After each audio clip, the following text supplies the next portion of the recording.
Sudah ada namanya Pak? Kalau nama sementara belum, cuman begini.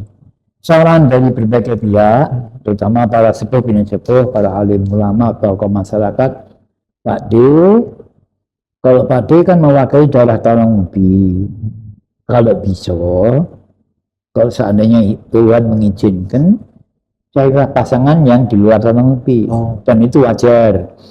Kebetulan kami ini ada 4 kelompok besar ya. Talang Ubi, masyarakat Lematang, masyarakat Abat, dan masyarakat Penukar. Yang Talang Ubi sebagai ibu kota kabupaten ini heterogen memang.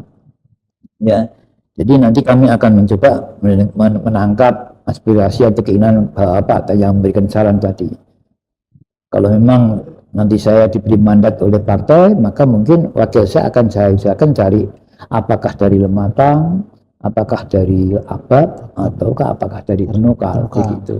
Ya.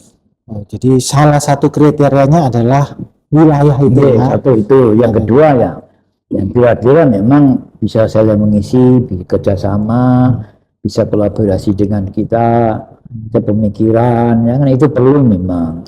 Karena pengalaman kita selama ini, kalau kita antara bupati dan wakil tidak bisa saling mengisi, itu nanti menjadi hambatan dalam perjalanan roda pemerintahan, menjadi hambatan.